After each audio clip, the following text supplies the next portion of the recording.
This is Digital Marketing Fastlane. This podcast will show you how to build, launch, grow, and scale a widely successful online business. Listen to real conversations with proven practical strategies and success stories. You're going to learn how to generate more traffic, more sales, more profit, and customer lifetime value for your online store. Coming to you from the online marketing experts at Voy Media, here's your host, Kevin Urrutia.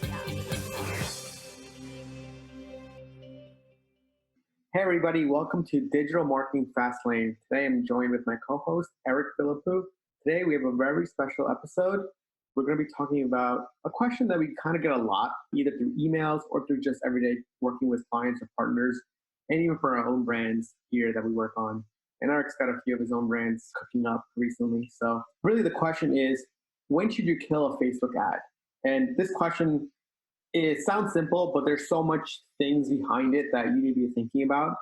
This is sort of what we're going to be helping you as a listener, watcher, answer. It's an exciting topic because I did just happen to turn off a lot of ads today, not to brag. I'm familiar with this concept, so very top of mind. What I do, and the agency, we did this a lot, you set kill metric, like the lowest acceptable CPA to where you're losing money. A lot of times it's break even. And you set a scale metric where, if you're hitting this result, you should increase budget a lot. You're making a lot of money. So I'll give you an example. On the account I'm working on, basically our target CPA is $250. That's a very high one. I don't want to spend 10 times CPA on an ad. It's a lot of money, although you probably could. I think something that's important there to recognize is that this is a CPA that historically is where it should be, whereas let's say you didn't know it was $250. You might have to spend a lot more to finally figure out that it should be $250. I think this question is really more for when you're starting a new product. And then I saw on Google or I saw online that the CPA should be $10. Well, who told you that number? A lot of people read this stuff online.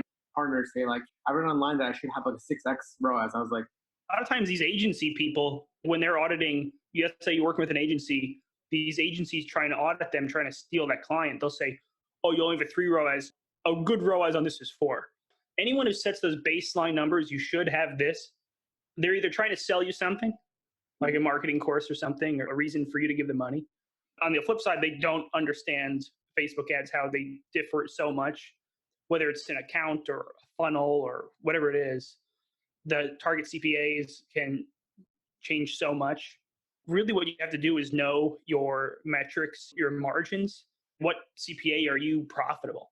If you're profitable at $100 CPA and your average order value $200 and you're pocketing $100, whatever your margins are, and you can make money on that and scale, that's really good. But don't be like, I didn't get a 10 ROAS like my friend on this Facebook group with a Photoshop screenshot. It's whatever is making you money.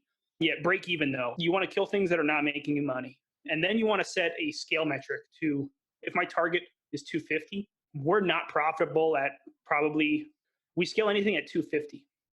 So if something's hitting like 400, kind of pushing it, anything higher than 400 CPA, we'll definitely just pause. Then you have that gray area. You want to have that gray area for any kind of optimizations or waiting things out. Another thing you want to keep in mind after is how much ad spend. How much should I spend in ads before I turn something off? How much data should I get? In my case, $250 CPA, that's a lot. A lot of people say, just 10x CPA. Depending on the CPA, that's your average CPA target. Another thing, if you're budget constrained and you have a very high CPA on average, you can look at add to carts. If you have an ad that's a $400 CPA, it's not great, but its cost per add to cart is really, really good, or has a lot of add to carts. It might just be statistical variance or something. Maybe after some delayed attribution will hit it, you'll start getting more. If it's $400 CPA range and you don't have a lot of add to carts, your cost per add to cart or your add to cart rate, depending how you measure, if that's really bad also, or even the click-through rate and all those things, just keep going down the funnel, you want to definitely consider killing that. So basically my point is, if you don't have a lot of data on the lower part of the funnel, like actual conversions or purchases, maybe leads, start looking at the higher funnel metrics, see how they compare to other ads. And a simple way to do that, go to the date range of when you started that test or when you started that ad, see how all the other ads in that part of the funnel are doing. let's say top of funnel. Use a filter like TOF in your naming convention. That's another topic, naming conventions. Definitely filter by TOF, date range, whenever you started it. Compare it to, okay, the average top of funnel CPA is 320. This one is 380, so it's a little worse than average. It's not better than average. Whereas maybe, okay, this one's 290 and the average is 320. Okay, this is a better CPA than the average things that I'm scaling and everything. So this might be something, even if you're not hitting the target, it's better than average. Be mindful of the overall account performance relative to that ad. That's just one way to look at the performance of that ad. Really what Eric is describing is more of a methodology or strategy that you should be developing internally at your own company. It's great to have these principles and things that you read online, even what you're listening to us. It really depends on your business and your metrics. And I think what you said, Eric, is so important. Your CPA is 250. I know a lot of people are, whoa, that's crazy. But that number is just dependent on the product or service that you're selling. Our LTV is 1,500. The CPA is just completely dependent on your company, your brand. When you're reading stuff online or even just looking at stuff, sometimes the product could be much cheaper than yours. They could have better margins than you. They could have better profits. They could have a better business than you. So how you run your business and how your competitor runs your business, two very different things. They could have better contacts. They could have better partnerships. A lot of the stuff that happens behind the scenes you don't know, except for pure metrics. A good example, a company Hubble that makes it the contact. I was listening to one of their founders talk at an event, and people were asked, how do you have a really good CPA? How do you have really good margins on your products?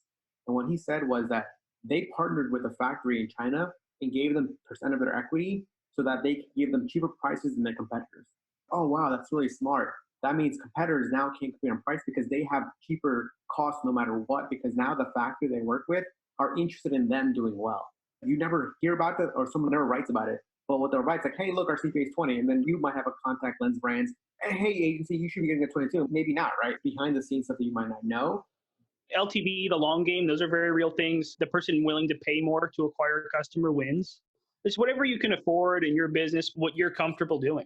Don't take any of these benchmark metrics you see on the internet or from people trying to sell you something. A lot of businesses or founders or owners look at these metrics they read online. They think that they should be getting those too, but they're actually not doing the work required to get those numbers. Oh, like this guy's getting it.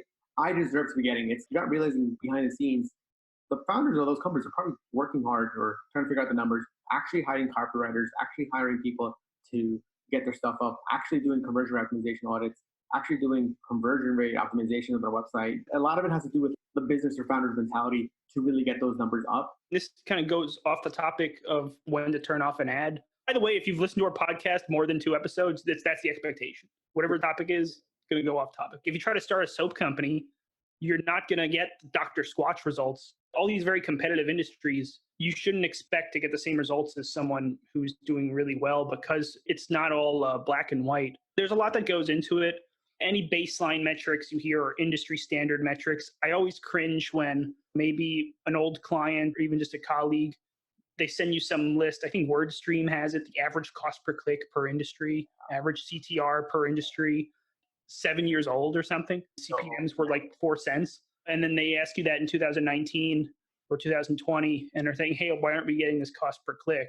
That is important because you're probably Googling, hey, what's a good cost per click for this ad? What's a good CTR? Don't listen to the people online. You can ask in Facebook groups, maybe, but ultimately, whatever it is, it should always just be improving. Facebook tells you the data directly. You just need to put the budget in there. For like $100 or $200, you will easily know what your click-through rate or ROAS for your business will be. Of course, you can always improve it. That's where you get a good benchline number versus reading stuff online. And it's like anything, seeing is believing. Someone can tell you it tastes good, but once you actually taste it, you're like, oh yeah, it's actually good or not. I love reading about food and how it might be made, prepared, but then when I taste it, I'm like, oh, this actually isn't good. And Eric could be like, yeah, this is good. I'm like, all right.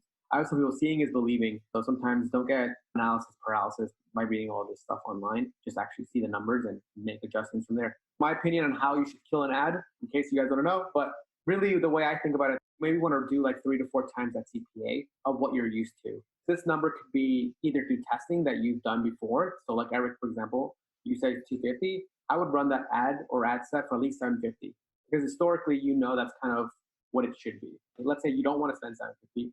You can use other metrics such as add to carts, initiate checkouts to guide you and say, okay, I spent 300. Maybe we didn't get a sell yet, but I'm seeing some traction. Okay, it's worth spending a little bit more. But let's say you spend 300, 400, you're not getting any add to carts and checkouts or payments, then it might be worth killing. It's a little bit of intuition plus a little bit of like, this is kind of what I've seen historically before. If you now have never had a sale or purchase, then you should be spending a little bit more because you need to figure out what is going to be at CPA that is actually going to be that someone's going to pay to buy your product. That's why in the beginning we tell brands, clients work with, expect to lose money, but losing money is the wrong way to think about it. If you're buying data, you're trying to figure out what's going to work, what is that CPA, and then remember, because CPA is based on a bunch of things, it's not just based on Facebook. It's based on your landing page, it's based on your product page, based on your product images. A lot of founders, other people don't realize Facebook has just one component, but there's so many other components to actually getting good CPA. A landing page, we realized we've been testing landing pages a lot, and a good landing page could really lower your CPA. A question you should ask yourself once you do turn off an ad is, why is it bad? It sounds so simple, but a lot of media buyers fail to do that. I might be guilty of failing to do that sometimes. You turn off an ad. Why is it bad? Why is it different from everything else that's happening? If nothing is working, how is it similar to everything else that is also failing? Whether it's just the ad copy, the angle, are you addressing the objections that people have to buying or those addressed in your landing page? Look at the click-through rate. Look at the whole funnel. If the click-through rate is above average, but no one's really hitting add to cart or the conversion rate is low, maybe look further down the funnel at the landing page, the checkout sequence. Make sure the messaging in your ad matches what you want them to do. Know your delayed attribution. So we have 60% delayed attribution. Delayed attribution, for those who don't know, is if you're looking at an ad today, someone might click it now, but they might not purchase until up to 28 days. If they purchase between tomorrow and 28 days from now, Facebook will retroactively attribute that conversion to today. Today is September 25th. So if I look in 28 days, a lot of times we see that for high average order value brands where there's higher risk involved, so people aren't willing to purchase up front. The way to measure that is we have a certain column set up. If you ask about it, we can show it to you. Maybe we'll post it in the group. You can just look at the different attribution windows. Look like 180 days back, maybe in your date range. Look at the 1-day click versus the 28-day click. CPAs do a percent change formula. Okay, the 1-day click CPA decreases by 60%, let's say, from the 1-day click to the 28-day click. That's at a very extreme, sometimes like 15, 20%, 25%. In my case, it's actually 60%. It's huge. I have to be very careful when I'm turning things off. By the way, what that means is basically if something's a $400 CPA, 28 days, the historical precedent is that it's going to be like a $200 CPA. I think I'm doing the math right, but maybe a little lower than that. But basically it improves a lot. So I've had situations where I've seen an ad, okay, it's a $528 CPA. So should I turn it off? I'm like, okay, I know we have serious delayed attribution. Maybe I'll let it run. Retargeting on it is really, really low CPA. So the blended CPA is still profitable. I'll let it run a little more. I know my delayed attribution. And sure enough, 28 days later, it's in the 300s. It's doing really well. When I look back on the date range, that's really good. Another way to look at it is you probably say when a new month happens, you look at the last month view. It's a certain number. Let's say it's a $209 total CPA. Okay, that was a good month. Then 2 months later, look at that month manually. I think it was August 1 to August 31. Wow, it's now a $150 CPA. What happened? It was $209 in September. That's delayed attribution kicking in. Things like that you want to be mindful of. Just know your delayed attribution metrics when you are considering turning off an ad. Especially when you have high ticket products, kind of where you see that happening more, or you just have something that costs a lot, pretty expensive. Kind of all we have really today to say about when to kill an ad, how to think about it. Know your metrics. I think that's the most important part. It could be very different than something you see online. And then a core thing is just build intuition yourself about what it should be and how you should be thinking about it. Because once you sort of build that intuition, it really makes you more powerful when you're testing creatives and testing ads. Eric, anything else? Pretty much it. If you have any questions, you can email us. I think Kevin@voymedia.com or Eric@voymedia.com. Maybe we could send you a few screenshots of examples. If you have a question, you can screenshot it and show an example in our Facebook group, Facebook Ads Explosive Growth. 1,000 members there, a lot of questions, a lot of comments, and we post a lot of training videos there as well. A lot of our media buyers can just look at that and say, hey, should I turn this ad off or no? We're also hiring, so just reach out to Kevin at Voy Media. And then again, just check out our website if you're interested in seeing what we're doing. We're posting a lot of new case studies, a lot of stuff there. Thanks again for listening.